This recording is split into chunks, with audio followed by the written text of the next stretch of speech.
Hi Taurus, and welcome to your May reading. Be sure to check out your other placements for a more complete view of the month. And we have, of course, the full moon lunar eclipse happening May 5th in the sign of Scorpio in tropical astrology. It'll be in Libra in sidereal astrology. But then we have Mercury stationed direct on May 14th. We also have the Sun in Aries in sidereal astrology until May 14th. Then we have a new moon in your sign in both systems happening May 19th. So let's take a look underneath the deck and see where to begin. So we have the Hangman, number 12, a pause or a sacrifice. Let's see which direction this is going. But of course, 12th house energy, Pisces, could also be the end of something right before a change. It comes right before the death card, which is Scorpio. So maybe this is something that's been hanging in the balance until this critical turning point on May 5th. Then we have the Two of Cups, Two of Water, King of Fire, Aries, Leo, Sag. Ooh, Love. So again, getting that Leo symbolism there on this Lover's card is a lion. The lion-hearted is what I'm hearing, and his heart is on fire here in the middle. Okay. Or they could have Venus or Mars in Leo. We have the Three of Fire now, more fire. This is Aries. And then the Seven of Air, Seven of Swords. Okay.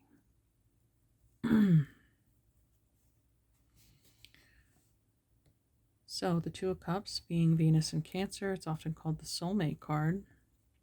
If you're in a current partnership, it appears to be very strong, thriving. If maybe things are falling apart or you suspect some deception there with the Seven of Air, there could be a thought or debate whether to move on. Get some more clarity for us. The Lover's card is Gemini too. Third house is Gemini. This could be, again, somebody coming back from the past who previously left or previously deceived you. And maybe they were just waiting for the right time to apologize. So let's see what our astrology cards have for you. Somebody might have ghosted you. Now they're coming back with an explanation or an admission that they were wrong, or they have deep burning passion for you.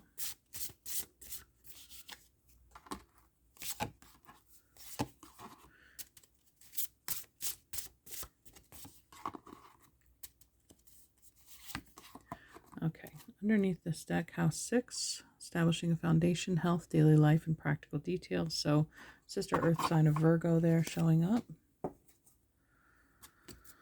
Scorpio, intensity, exposing, purging, and renewing. Okay, well, that's the lunar eclipse. Happens right after the Hanged Man, the death card. So change is, we're on the precipice of change. Gemini, curiosity, intellect, and networking.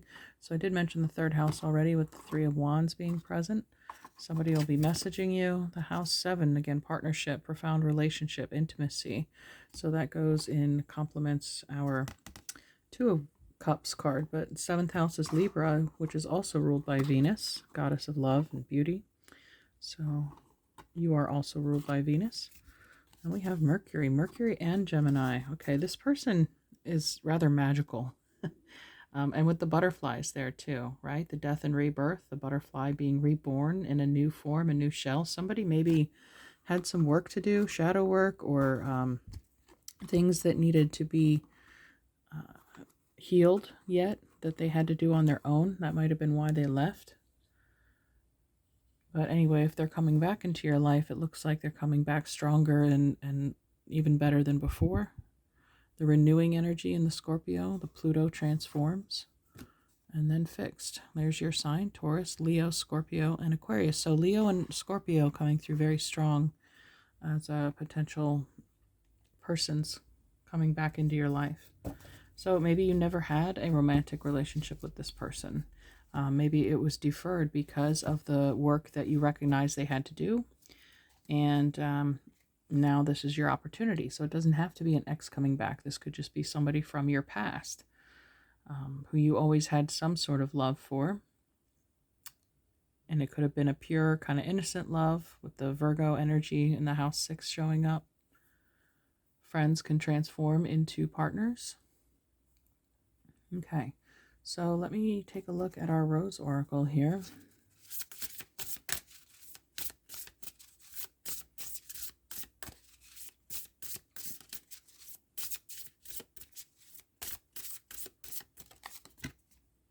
Held, sureness of the soil, unseen help, support, community. Okay, feels like a very firm support. I mean, we have the fixed here and being held in the hands. So maybe your love was held.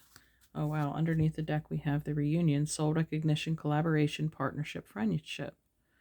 Okay, so, and the Hanged Man is being held, right, in place. Usually, I mean, it can be against your will to be uncomfortable, to be in a position of needing to see something from another angle, to gain appreciation and enlightenment for the situation. Also, you know, the myth goes that Odin hung himself upside down in order to gain the enlightenment of the runes. So to get deeper wisdom, deeper insight, this person maybe has gone through some difficult changes in order to see your worth, see their own worth and that of the relationship. So there is support, again, I feel, from this person to you and from this person's guides to them that have, you know, helped them through this transition. Okay. Let's take a look at the Journey of Love card, because that's a theme here this month. I think Leo had a love reading last month, actually. So if this is a Leo you're dealing with, there's actually 2 readings from last month indicative of that process. So let's see. Falling, number 14. Could be as simple as this person is falling for you, but also falling has to do with faith and releasing any resistance to the change that's upon you, having faith that you'll land softly.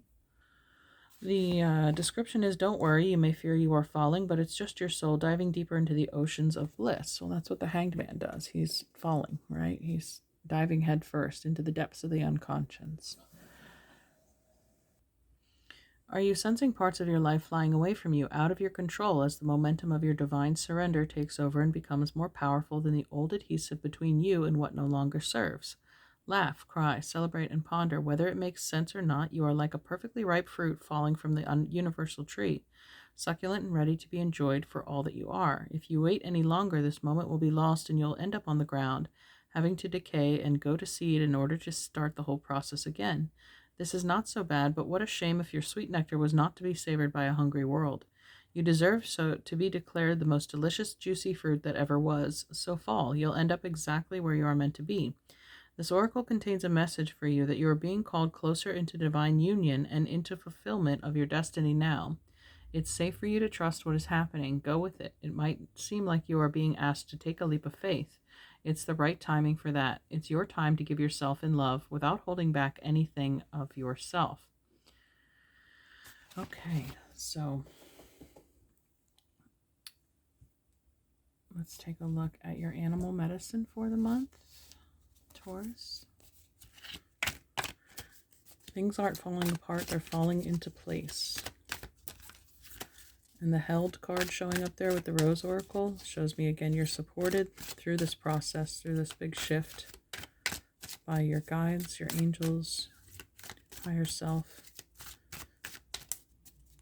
They have a different perspective too, as I was mentioning in the Hanged Man. They can see things that you can't. So, okay, there we go.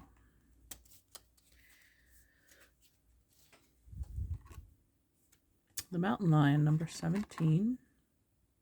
Title of this card is Leadership. Mountain Lion, O kingly leader of sleek feline form, touch my heart with courage, then sound the alarm, that I may lead with foresight, assurance bright and true, to carry on the spirit of strength I see in you. In the beginning of this reading, I mentioned the lion-hearted, right? Mountain Lion showing up several times here. So the mountain lion can be a very difficult power totem for you to have because it places you in a position to be a target for the problems of others. You could be blamed for things going wrong or for always taking charge when others cannot. You could become the perfect justification for the insecurities of others. Mountain Lion medicine involves lessons on the use of power and leadership. It is the ability to lead without insisting that others follow. It is the understanding that all beings are potential leaders in their own ways. The use and abuse of power in a position of influence are part of this great cat's medicine. By observing the graceful pounce of Mountain Lion, you will learn how to balance power, intention, physical strength, and grace. This relates in human terms to the balance of body, mind, and spirit. The giant feline never wastes anything, it only kills what it needs for survival. The female lion is the hunter who graces her table in a style akin to Mother Energy. If Mountain Lion has come into your dreams, it is time to stand on your convictions and lead yourself where your heart takes you. Others may choose to follow, and the lessons will multiply. If you have pulled the card of Mountain Lion, you may be asked to review the purpose behind your personal beliefs. You may need to discover whether or not your plans include a pride of cubs wanting to be like you or to share in your dreams. If you are already a leader, the question may be whether or not the time has come to push the cubs out of the cave. If you are aligned with the cat medicine, you are considered to be king of the mountain and never allowed to be human or vulnerable. The pitfalls are many, but the rewards are great.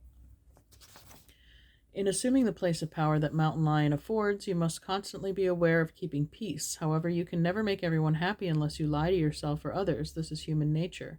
Therefore, the first responsibility of leadership is to tell the truth, know it, and live it, and your example will filter down to the tiniest cub in the pride. Responsibility is no more than the ability to respond to any situation. Panic is not part of this sacred medicine. Okay, so this person that you're involved with, again, if they've undergone this great change, maybe they have, again, when we hear the word lead, it's spelled the same as the word lead. And the whole performance of alchemy is transmuting lead into gold. We had the Mercury card and the Gemini card show up. They're both magicians. They perform alchemy, which is the transformation as seen in the butterfly card. So this person may have transformed into a leader. Or if they were a leader when you met them, perhaps there was an uncertainty on how the relationship would work based on their position of power and you, or the roles could be reversed. So, but the held card, again, I'm hearing like they always held a place in their heart for you. Okay. Let's take a look at the alchemy card then. I mean, I wanted this to be just a reading for you, Taurus, but I mean, there's some other soul that is inevitably attached to this reading. So if you're not resonating with this, then check out maybe your moon or rising sign. It might give you a different explanation of your month ahead. But, I mean, lions are proud too. They have a lot of pride. They're proud of their work. I mean, and that can be a positive trait or a negative one, depending on how it's expressed. Let's see, can we get an alchemy card for, okay, summer 18. Okay, nice and green like the heart chakra. Also the element earth, as you are. Although the alchemical symbol for air is depicted here, and the Gemini and Mercury energy again coming back, the communication. Perhaps this could be a communication that doesn't come until the summer. I mean, in the Northern Hemisphere, we're approaching that. Or things could start to blossom at that point. If the communication begins in May, maybe the connection starts to flourish by summer. All right, let's take a look at this card. 18 is also the moon card in tarot, and of course we have this lunar eclipse on the 5th. But the description of this card is fullness, vitality, and sensuality. To experience summer is to be embodied. The summer air kisses every crevice of our body, opening us up in ways long forgotten. Lust, desire, laughter, sweat, physicality, these are all expressions of summer's fullness shining through. When this card appears, know that the senses are heightened and the work is nearing full expression. It may feel as though things are electrified or about to burst. Keep in mind that, like all the alchemical seasons, summer will soon pass. For now, everything in your narrative is fleshed out, and the story has just another chapter or two until it begins again. So revel in this time of ripening and rhythm. Celebrate, gather, connect. Whether the season is literal or metaphorical, let yourself be swept into the pulse of these hot and heavy nights. Okay, so there's that passionate energy that I was feeling, again, like a summer romance, but also the falling card reiterated a fruit ripening and falling from a tree. So if the time is now, the time is ripe. Whereas like this Hanged Man energy, the fruit's hanging from the tree. It's not yet ripe. It's still waiting to develop. And I'm just looking at this card underneath. It's the Devil card, but then there's fruit hanging from the tree. And there's a bite taken out at the apple, the forbidden fruit. So maybe that resonates for you in some capacity, but when things are ripe and ready and they fall, it's on you to take action too. I feel like it will be acted upon. So go deeper, watch the movie Call Me by Your Name. I've never seen that. To ponder all that is ripening. So things are coming to fruition here, quite literally. Recall a summer memory, put pen to page and write about it for a few moments. Fill the page quickly, letting the wave of summer sensations wash through you. Summer is the season of fire. It is, if this card appears with other hot cards, take note. The work may be in need of cooling and anchoring. Yeah, well, we do have, again, the fiery element of Leo showing up and Aries in the Three of Wands. Of course, love and passion in the Lover's Gemini card. So there is a very chemical relationship between the two of you. A lot of chemical reactions will be happening. Let's see if we can get an archetype card for you, Taurus. I mean, you are ruled by Venus. You love the sensual pleasures of life, and there's nothing wrong with that. The physical experience, the indulgence. I mean, why did we come here to be human other than to have those experiences? Of course, everything in moderation, but it looks like some indulgence may be on the table for you this month. The one, number 30. Okay. The title of this card is Non-Duality, One Love, Unus Mundus. Our ability to experience this archetype firsthand is limited. It comes in brief and potent moments that we are left to savor for a lifetime. The one is both the energy that unites all living beings and our capacity to sense this intimate union. This archetype eludes us most of our lives, appearing as a concept in a distant galaxy. Yet when we are in the midst of its power, a solemn reverence falls across all the land. We glimpse ourselves in the vastness of all consciousness and are neither small nor large within that field. We are neither important nor unimportant. All duality fades away, and we are left with what is, the precious knowing that life is a gift, that we are both the giver and the receiver of this fortune. The Unus Mundus is a circle representing the unity of existence. Is it possible that the beginning and end of all things is love? It is said that Om is the primordial sound of the universe and that all other mantras are born from it. Simply imagining this possibility will activate the one. So, of course, when two become one, that's the union, the reunion, the merging. And that was underneath our Rose Oracle deck as well. And as I'm filming this, in sidereal astrology, we have Venus and Mars are both in the sign of Gemini. We had Mercury and Gemini show up, and that's the duality, right? As it merges into one, maybe that's the ripening, that things, when they come together fully, that's when it's ripe. Okay. I'm going to get some Making Magic cards for us, because everything is so very magical for you this month.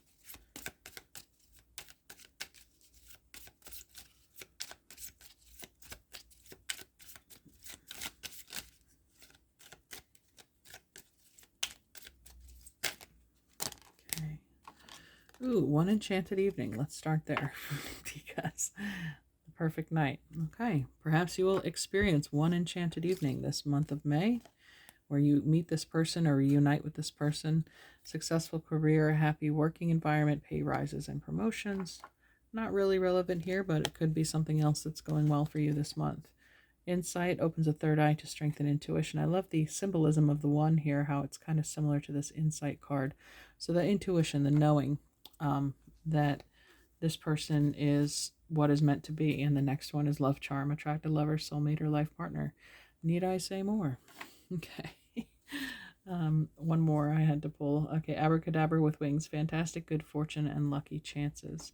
So if you haven't met this person yet, maybe it'll feel like serendipity, that kind of accidental meeting that's not really accidental if both your souls agreed to have this kind of connection in this lifetime. So I almost forgot our Queen of the Moon Oracle. This powerful moon energy. What is it that Taurus needs to know around these moons? Blossoming, number 33. Master teacher number, but the flower moon. This is actually the flower moon. No joke. This is it. This is the moon of May. All right. And it's obviously goes in hand with the fruit and the blossoming. I mean, all fruit starts out as a blossom first before the blossom is fertilized, and then it becomes a fruit. Okay, so the card says, do not give up. You have planned for this. Take no notice of what others think or say about you. Open and rise. Someone around you may be jealous of your success. Mark your victories. I joyfully blossom, and I feel no fear. There is a time to blossom. We plant seeds, physically and metaphorically, so they will blossom into what we intend. Perhaps the journey has been a long and hard one, but we shouldn't give up, especially if we are close. It's kind of the Hanged Man energy we started this reading with. You've been waiting, things have been developing, maturing, and the fruit's about to ripen. Fear is usually the only thing that prevents flow and blossoming. Fear of failure, fear of success, fear of change, fear of what people think. I could go on, but know if we can release the useless fears and begin to enjoy our growth and eventual blossoming, it will all be worthwhile. The companion stone or metal is ruby, which is red, and that fiery energy they spoke of earlier. But also look at the center of this summer card. It's a big red dot. It could be seen as an apple or a ruby, but ruby is the birthstone of Cancer, the season of June and July. This blossoming romance, of course, could be a theme for you. Now let's finish up this reading with some angel cards.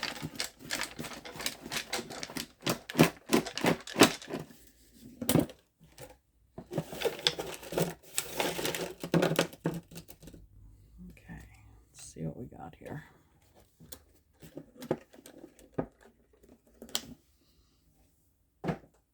Okay, they're all face down, so this will be a surprise. Purification. All right, so that Virgo energy did come up. House 6, health, maybe in preparation. You're doing some final cleansing, final releasing of old energy to allow this person to come in. There's the blank. Again, that's a clean slate. A lot of cleansing there. Then we have harmony. Okay, great. So there'll be a lot of resonance and harmonic frequency between you and this other person. You could even be making metaphorical music, beautiful music together, of course, but maybe you're actual musicians as well. We have this woman playing the violin here in the picture. So, and then we have presence.